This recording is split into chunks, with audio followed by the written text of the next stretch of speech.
명언 속 인생. 알렉산드르 푸시킨 편. 사랑이 지나가도 슬퍼하지 마라.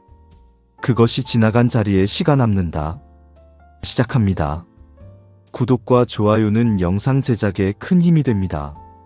1837년 1월 27일 오후, 상트페테르부르크 외곽에 눈 덮인 숲에서 두 남자가 마주 섰습니다. 결투였습니다. 한 남자는 프랑스에서 온 귀족 조르주 당테스였고, 다른 한 남자는 러시아 최고의 시인 알렉산드르 푸시킨이었습니다. 총성이 울렸습니다. 푸시킨이 쓰러졌습니다. 복부에 총을 맞았습니다.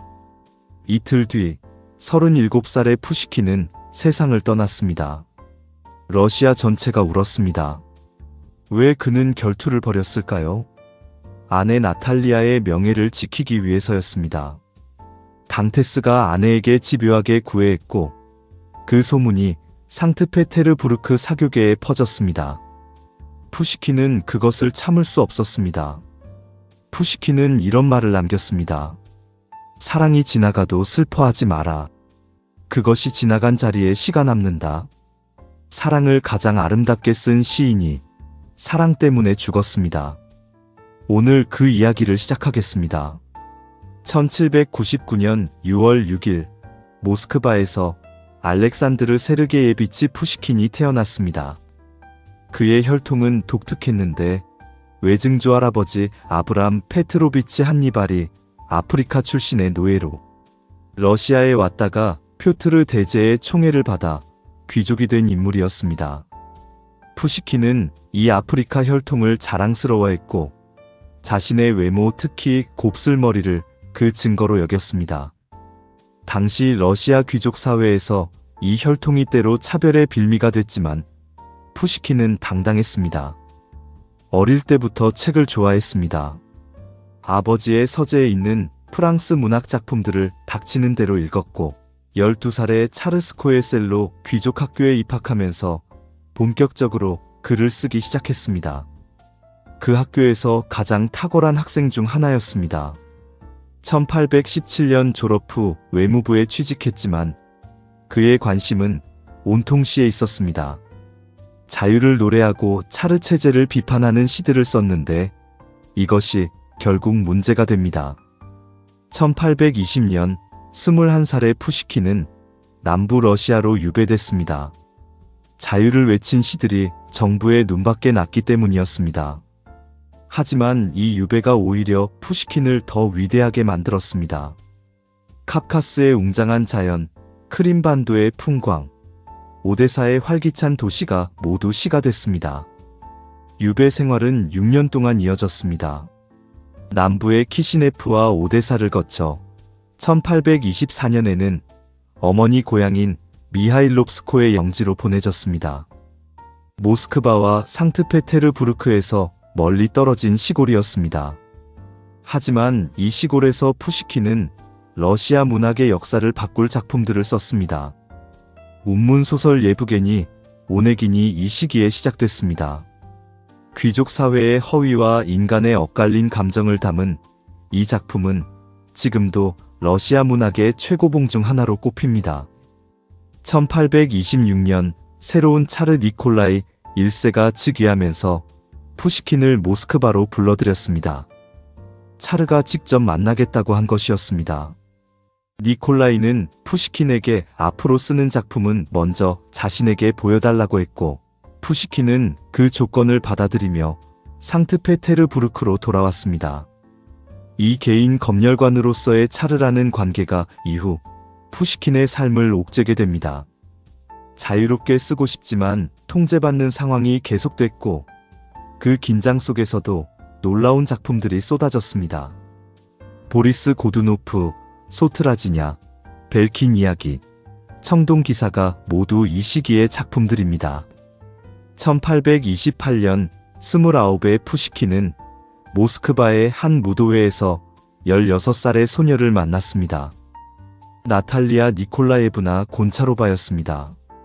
나탈리아는 당시 모스크바에서 가장 아름다운 여성으로 불렸습니다. 크고 투명한 눈, 완벽한 자태가 주변 모든 사람의 시선을 끌었습니다. 푸시킨은 첫눈에 반했습니다. 하지만 청혼은 쉽지 않았습니다. 나탈리아의 어머니가 반대했습니다. 푸시킨의 아프리카 혈통이 마음에 걸렸고 정부의 감시를 받는 시인이라는 점도 불안했습니다. 두 번의 거절 끝에 세 번째 청혼이 받아들여졌고 1831년 두 사람은 결혼했습니다. 결혼 후 나탈리아는 상트페테르부르크 사교계에서 단연 돋보이는 존재가 됐습니다.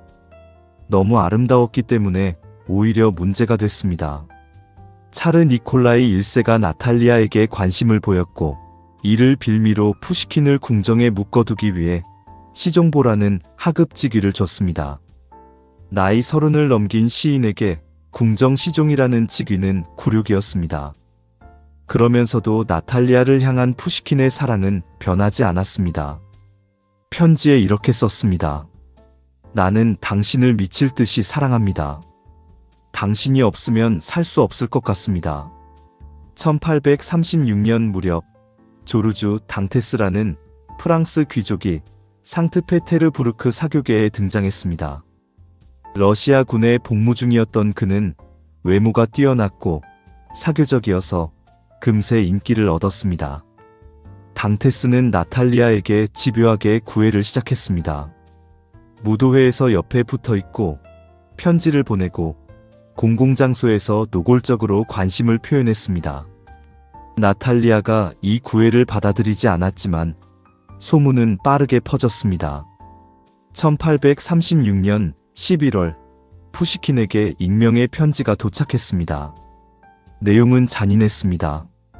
나탈리아가 당테스와 불륜 관계에 있다는 것, 그리고 차르도 그 관계를 알고 있다는 것이었습니다. 이것이 누군가가 의도적으로 퍼뜨린 모함이었다는 것은 나중에 밝혀졌지만 당시 푸시킨은 격분했습니다. 푸시킨은 즉시 당테스에게 결투를 신청했습니다. 하지만 이 결투는 여러 사람의 중재로 일시적으로 무산됐습니다. 당테스가 나탈리아의 언니 예카테리나와 결혼하겠다고 나선 것입니다. 결혼이 성사됐지만 당테스의 구애는 멈추지 않았고 소문도 사라지지 않았습니다. 1837년 1월 또 다른 익명의 편지들이 여러 사람에게 전달됐습니다. 푸시킨을 조롱하고 나탈리아를 모욕하는 내용이었습니다. 푸시킨은 결국 당테스에게 두 번째 결투를 신청했고 이번에는 누구도 막지 못했습니다. 1837년 1월 27일 오후 4시 상트페테르부르크 외곽 체르나야 레치카의 눈 덮인 숲속에서 결투가 시작됐습니다. 두 사람이 20보 거리를 두고 마주 섰습니다. 규칙에 따라 신호가 울리면 각자 상대를 향해 걸어가며 총을 쏠 수 있었습니다. 당테스가 먼저 쏘았습니다. 총알이 푸시킨의 복부를 관통했습니다. 푸시킨이 눈 위에 쓰러졌습니다. 하지만 그 상태에서도 총을 들어 방아쇠를 당겼습니다. 당테스의 오른팔에 총알이 박혔습니다. 경상이었습니다. 부상당한 푸시킨은 마차에 실려 집으로 돌아왔습니다. 나탈리아가 기다리고 있었습니다. 의사들이 달려왔지만 복부 총상은 당시 의술로는 치료할 수 없었습니다. 이틀 동안 푸시킨은 극심한 고통 속에서 살아 있었습니다. 그 와중에도 나탈리아 걱정을 먼저 했습니다. 친구들에게 이렇게 말했습니다. 아내를 나무라지 마라. 그녀는 잘못이 없다. 그리고 차르 니콜라이에게도 편지를 써서 자녀들을 부탁했습니다. 1837년 1월 29일 오후 2시 45분 푸시킨은 세상을 떠났습니다. 향년 37이었습니다. 푸시킨의 죽음이 알려지자 상트페테르부르크가 충격에 빠졌습니다.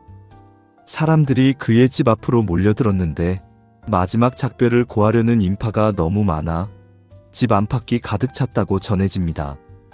차르 니콜라이는 혹시 민중의 분노가 당테스에게 향할까봐 걱정했습니다. 장례식은 조용히 치러졌고 유해는 야밤에 몰래 옮겨졌습니다.